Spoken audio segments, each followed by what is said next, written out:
Hello friends, मैं आपका mentor AK Singh और आज फिर हम अपने DSSB PGT पॉलिटिकल साइंस की तैयारी करेंगे। आज PGT पॉलिटिकल साइंस स्पेशल तैयारी कर रहे हैं, उसमें हम देख रहे हैं थ्योरी सेक्शन को, यानी कि थ्योरी सेक्शन का आप कवर हो रहा है। थ्योरी सेक्शन की कवर होने के बाद आपका कहीं ना कहीं PYQ और मॉक टेस्ट की सीरीज़ शुरू होगी, जिससे क्या होगा, आपको एक बेहतर तैयारी मिल जाए जब तक आपको कहीं ना कहीं थ्योरी सेक्शन के आधे पार्ट तक कवर करा दिए जाएंगे। ठीक है, तो अभी चल रहा है हमारा संविधान, और संविधान में कहीं ना कहीं हमने सारे के सारे अधिनियम, परिषद, जो आपके एक्ट थे वो सारे के सारे याद कर लिए हैं। अब आ गए हैं मेन जो एक्ट हैं हमारे 1909, 1919, 1935 वाले एक्टों पर। तो चलिए शुरू करते हैं। और उससे पहले क्या करना है, वीडियो को लाइक करना है, चैनल को सब्सक्राइब करना है, वीडियो को ज़्यादा से शेयर करना है और टेलीग्राम ग्रुप को ज्वाइन करके करना है, क्योंकि PYQ और मॉक टेस्ट के जो PDF होंगे वो सारे के सारे आपको मिलेंगे टेलीग्राम चैनल पर। तो टेलीग्राम चैनल को ज्वाइन करके करना है। तो सबसे पहले आज का टॉपिक क्या है वो पता होना चाहिए। आज का टॉपिक है हमारा भारत परिषद अधिनियम 1919। जो भी पॉलिटिकल साइंस में, यानी कि पॉलिटिकल साइंस में थोड़ी भी दिलचस्पी रखता होगा तो उसे पता होगा कि 1919, 1909, 1935 ये जो तीन हैं कहीं ना कहीं सबसे ज़्यादा इम्पोर्टेंट होते हैं और सबसे ज़्यादा कहीं ना कहीं इन्हीं से क्वेश्चन आपको देखने के लिए मिलते हैं। ऊपर वाले जो कराए गए हैं उनसे एक एक आधे दो क्वेश्चन मिलेंगे, पर 1919, 1909 ये जो अधिनियम है ये आपको कहीं ना कहीं बहुत सारी चीज़ें आपको बताते हैं। जैसे कि आपका 1909 वाला है, 1919 वाला है। 1919 में क्या हुआ था, भारत सरकार अधिनियम वाला जो कानून है उसमें संघात्मक सरकार की तरफ से बात हुई थी, प्रांतों की बात हुई थी, मंत्रियों की सलाह की बात हुई थी, आरक्षण की बात हुई थी। ये सारी की सारी आपको 1919 वाले में देखने को मिलती है। फिर अब वो चेम्सफोर्ड रिपोर्ट आ गई थी वहाँ पर, तो कहीं ना कहीं इस तरह की बात आपको देखने के लिए मिलती है। तो इसमें हम क्या करेंगे, आज हम देखेंगे 1909 वाला, यानी कि 1909 में हमें क्या क्या चीज़ें इंपॉर्टेंट मिलती हैं। और आपको पता ही है, मैं आपको पॉइंट ऑफ व्यू से लिखवा रहा हूँ, तो आपको वो सारी चीज़ें लिख लेनी हैं। तो चलिए आज की क्लास शुरू करते हैं। तो सबसे पहले आती है बात कि 1909, यानी कि 1909 के जो भारत परिषद अधिनियम के को क्या कर किस यानी कि अन्य किस नाम से जाना जाता है। सबसे पहला क्वेश्चन आपको यही पता होना चाहिए, यानी कि 1909 को पूरा लिख देते हैं पहले, फिर आगे से करते रहेंगे। 1909 के भारत परिषद अधिनियम को अन्य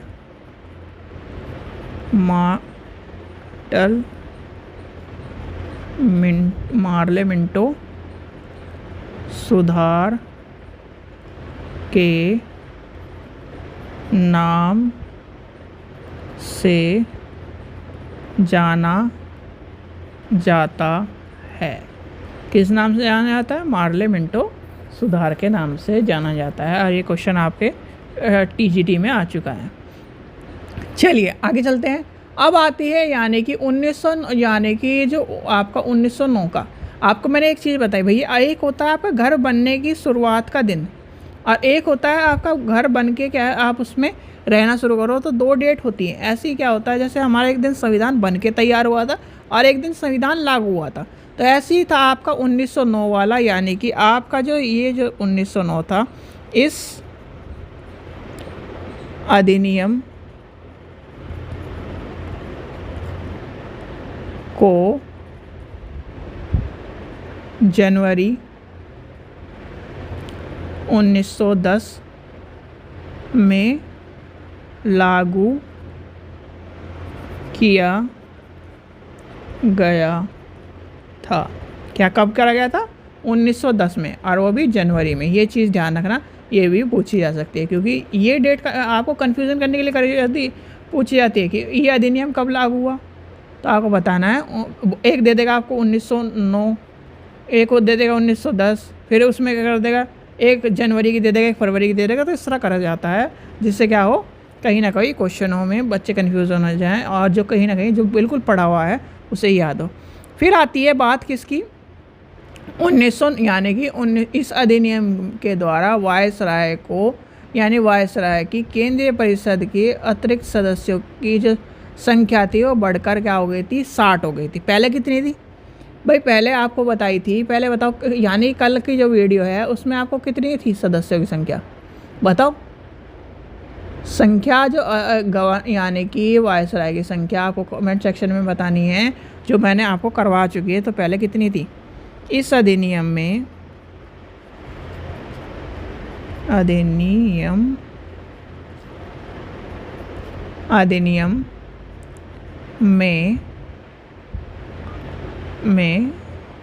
वायसराय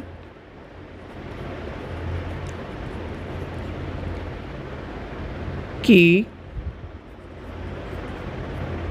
केंद्रीय परिषद में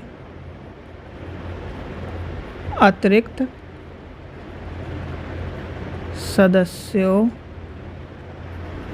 की संख्या बढ़कर 60 हो गई थी। कितनी हो गई थी, 60 हो गई थी। चलिए आगे चलते हैं, आगे देखते हैं। फिर आती है बात, इस अधिनियम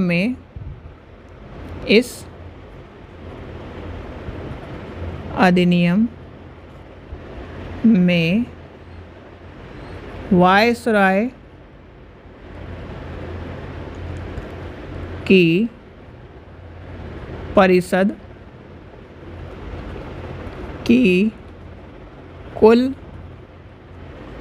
सदस्य संख्या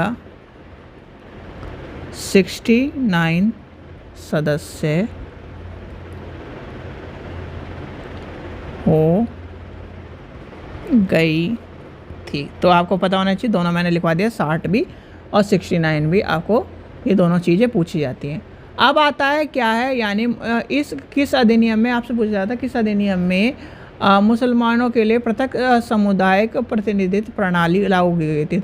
तो जो आपका मुसलमान वाला जो कॉन्सेप्ट था वो यहीं से शुरू होता है, लिखिए इसे भी, यानी कि इस अधिनियम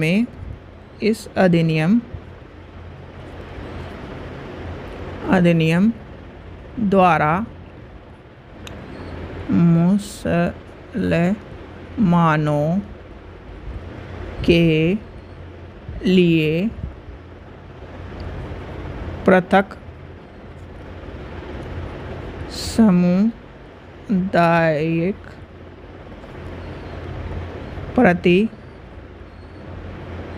प्रतिनिधित्व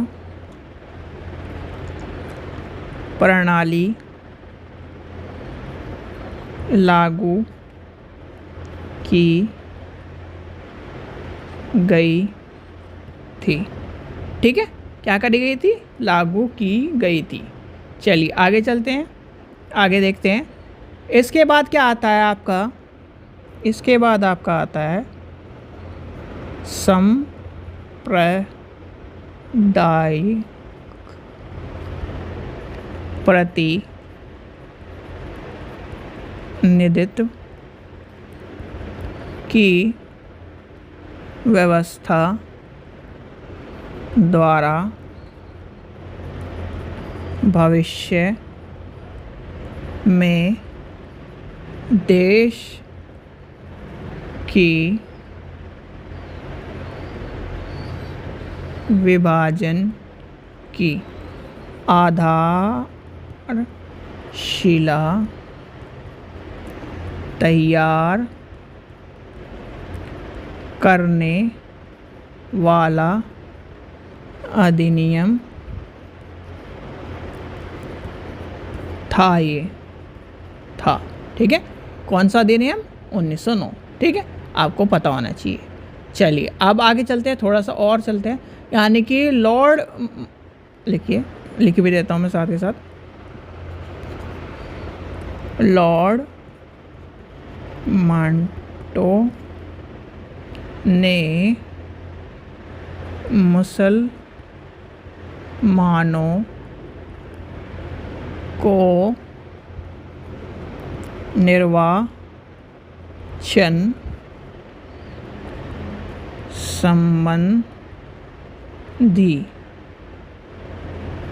पृथक निर्वाचन सुविधा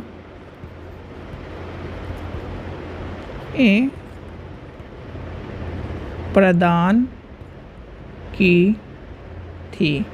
क्या थी? प्रदान की थी। फिर आता है, चलिए और आगे चलते हैं। अब यह क्या है? सांप्रदायिक प्रतिनिधित्व का जन्मदाता किसे कहा जाता है? ये तो आपका क्वेश्चन अब जीके में भी आ चुका है, सीटेट में भी सीटेट बोल रहा हूँ, टेट में भी पूछा गया होगा, और एक और एग्ज़ाम है या मेरे दिमाग से घूम रहा है, या तो हिस्ट्री में पूछा गया है या पीसीटी पॉलिटिकल साइंस में पूछा गया है, यानी कि दिमाग से थोड़ा सा निकल रहा हुआ है, क्योंकि पॉलिटिकल साइंस के मैंने पेपर जब करवाए थे और कहीं ना कहीं जब इसमें हिस्ट्री के में पेपर में था तो कहीं ना कहीं इसमें पूछा गया था सांप्रदायिक वाला क्वेश्चन, तो आपको पूछा जाना चाहिए, यानी कि आपका होगा सांप्रदायिक प्रतिनिधित्व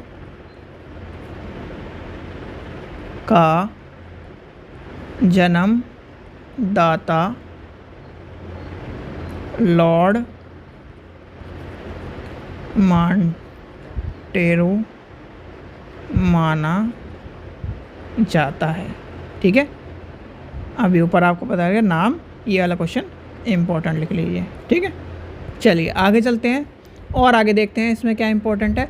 फिर आता है फिर आता है भारत के यानी कि भारत सचिव लॉर्ड मार्ले के निर्वाचन हेतु मिश्रित निर्वाचन मंडल की सिफारिश की थी।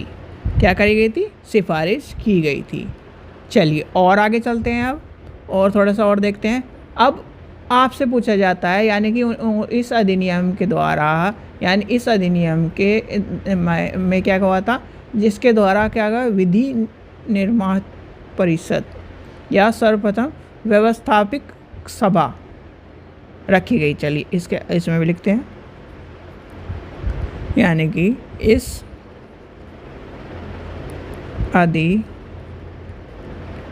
अधिनियम द्वारा विधि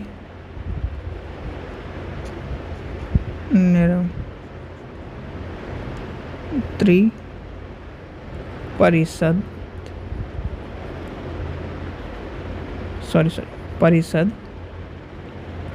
का नाम सर्वप्रथम व्यवस्थापिका सभा रखा गया था। ठीक है, चलिए आगे चलते हैं। और जो भी स्टूडेंट क्या है, यानी कि पीजीटी पॉलिटिकल साइंस की तैयारी कर रहे हैं या फिर और किसी यूजीसी की तैयारी कर रहे हैं, तो हमारे से प्रीवियस ईयर के नोट्स ले सकते हैं या प्रीवियस ईयर की किताबें ले सकते हैं मात्र 100 रुपये में। और सीटेट की तैयारी कर रहे हैं तो आपका वो भी आप ले सकते हैं। तो चलिए आगे चलते हैं, यानी कि आपको यहाँ तक आपको बात चली गई, पता चल गई है।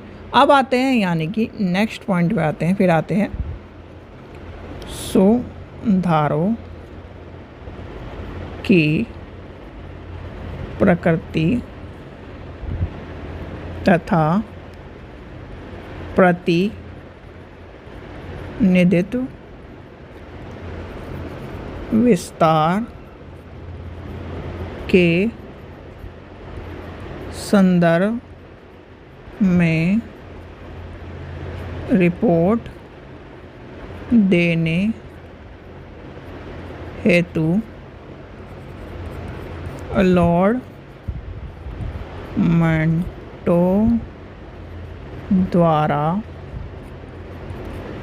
नियुक्त की गई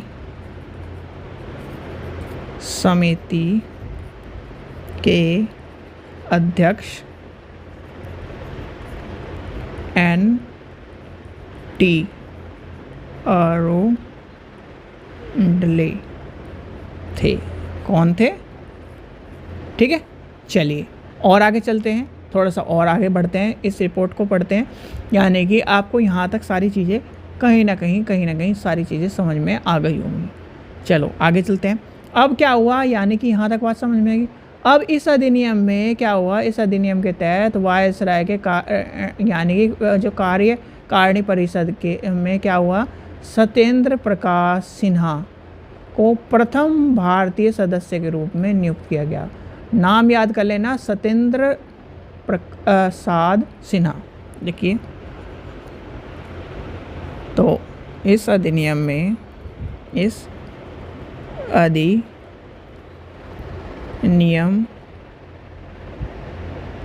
के तहत वायसराय की कार्यकारिणी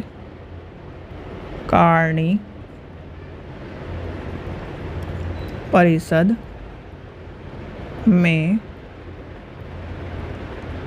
सत्येंद्र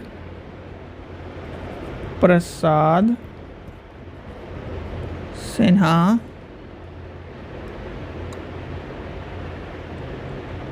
को प्रथम भारतीय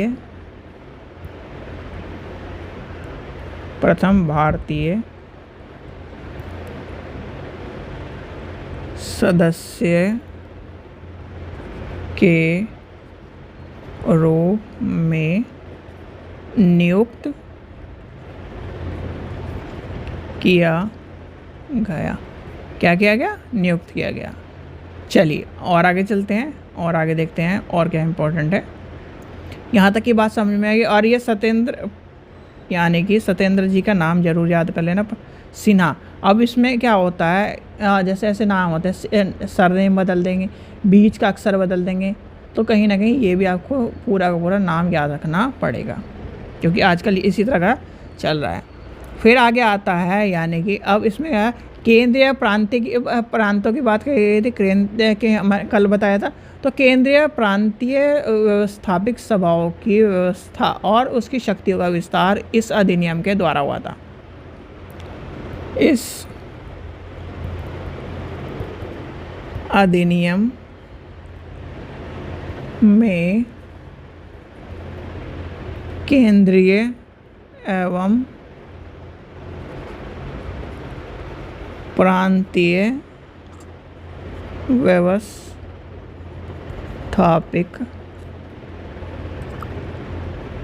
सभाओं की व्यवस्था और शक्तियों के विस्तार का अधिनियम था। ठीक है, चलिए और आगे चलते हैं, थोड़ा सा और आगे देखते हैं अब इसमें और क्या बदलाव है। फिर इसके बाद आता है, इस अधिनियम के परिषद कानून के अंतर्गत केंद्रीय प्रांतीय व्यवस्था सभाओं के सदस्यों के संदर्भ में बनाए जाने वाले जो अधिनियम के लिए क्या आवश्यक थी। तो उसमें था आपका जो आवश्यक थी वो परिषद भारत सचिव की स्वीकृति प्राप्त करना। भाई आपको पहले क्या था, स्वीकृति कहीं ना कहीं जो स्वीकृति वाला कानून कब आया था? चलो एक चीज़ आपसे यहीं से पूछता हूँ, स्वीकृति वाला जो कानून था कि स्वीकृति प्रदान करनी है भारतीय सचिव वाली, तो कौन से में आया था वो? 80 यानी कि आपका इससे पहले वाला जो था हमारा 92 वाले में था, 60 वाले में था, कौन से वाले में आपको परिषद की क्या है स्वीकृति प्राप्त करनी थी, तो वो भी कमेंट सेक्शन में बताइए, जिससे कि आपको पता चले कि आप क्लास ले भी रहे हो और समझ भी रहे हो नहीं। तो इसमें आपको करवाया गया है तो आपको पता होना चाहिए। आप लिखिए इस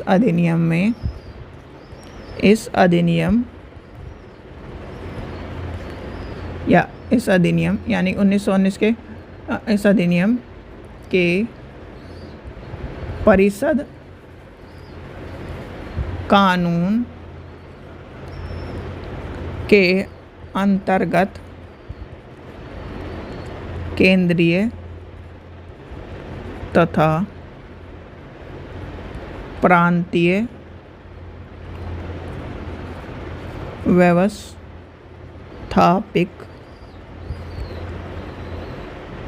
सभाओं में सदस्यों के संदर्भ में बनाए जाने वाले अधिनियमों के लिए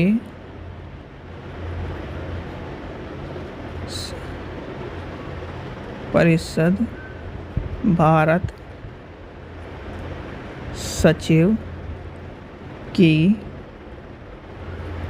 स्वीकृति प्राप्त करना आवश्यक था। क्या था? आवश्यक था। चलिए आगे चलते हैं। यानी कि यहाँ तक आपको समझ में आया स्वीकृति कहाँ कब आया, यानी कि 1919 वाली। और इससे पहले स्वीकृति किसकी, यानी भारत सचिव वाली स्वीकृति के लिए कौन सा एक्ट आया था, वो भी आपको कमेंट सेक्शन में बताना, जिससे आपको पता चले कि दोनों को आप कंबाइंड करके पढ़ रहे हो। अपने नोट्स उठाइए जो बनाए हैं, उसमें देखिए कहाँ पर आपकी बात आई है। अब आता है इस अधिनियम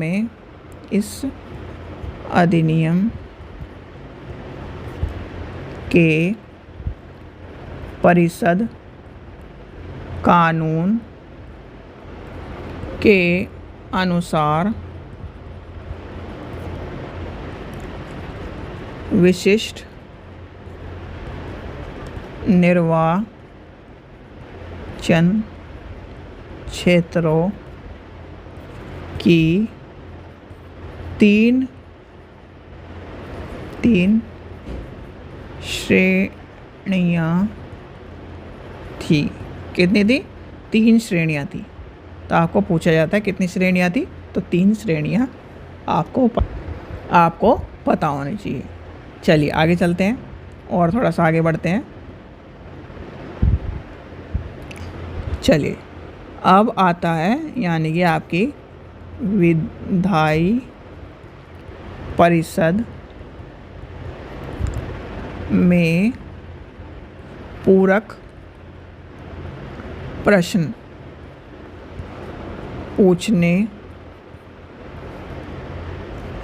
की व्यवस्था 1909 अधिनियम द्वारा की गई थी। क्या थी? की गई थी। चलिए यानी कि यहाँ तक आपको, और परिषद वाले जो कानून था, इससे पहले मैंने आपको बताया था ना, जब आपका रास बिहारी बोस और ये सारे थे, गोपाल कृष्ण गोखले, ये आपको परिषद आया था। और कहीं ना कहीं परिषद में अधिकार जो चीज़ें कही गई थी 82 में, और उसमें क्या कहा गया था, केंद्रीय और यानी केंद्रीय विधान परिषद के अतिरिक्त सदस्यों की निर्धारित कार्यकाल कितने का था, 2 साल का कार्यकाल था। तो ये भी आपको कहीं ना कहीं चीज़ें पता होनी चाहिए। और पूरक प्रश्न और तार्किक प्रश्न वाली का जो कहानी आई थी भाई, पूरक प्रश्न और तार्किक प्रश्न वाली कहानी कब आई थी? 1892 में। अब 1892 में जब आ गई तो हमारा क्या आया यहाँ पर, किसके आए? विधान परिषद के पूरक प्रश्न की बात आई। यानी विधान परिषद के आगे पूरक प्रश्न की बात आती है।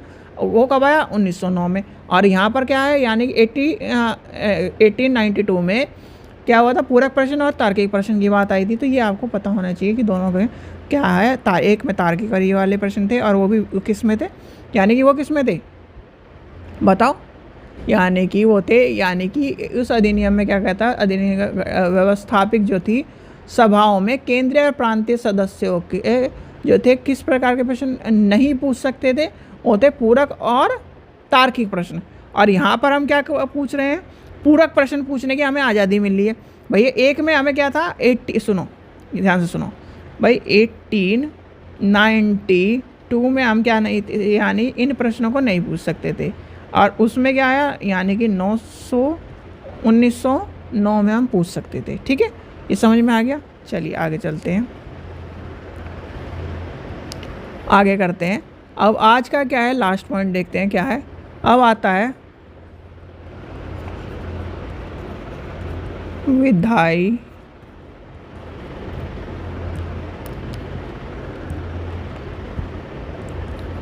परिषदों में लोक हित के विषयों को प्रस्तुत करने का अधिकार इस अधिनियम में दिया गया। ठीक है, तो कह दिया गया इस अधिनियम में दिया गया। चलिए, तो ये आपको पता होना चाहिए, ये सारे के सारे पॉइंट आपके कहीं ना कहीं इंपॉर्टेंट है और ये आपके आने की संभावना होती है। ठीक है, क्योंकि भाई कॉन्स्टिट्यूशन, भाई आप पॉलिटिकल स्टूडेंट हो, पॉलिटिकल में कॉन्स्टिट्यूशन नहीं पढ़ोगे, कॉन्स्टिट्यूशन के बारे में नहीं जानोगे और उसकी हिस्ट्री नहीं जानोगे तो क्या, बस क्या जाना। तो कहीं ना कहीं, और सबसे पहले आपको पता है 11th में वही पढ़ाना है बच्चों को, तो कहीं ना कहीं इन सब चीज़ों के बारे में पता होना चाहिए। चलिए, आशा करता हूँ आपको वीडियो पसंद आई। वीडियो पसंद आई तो लाइक करें, चैनल को सब्सक्राइब करें, वीडियो को ज़्यादा शेयर करें। और कल का है 1919, फिर 1935। Thank you.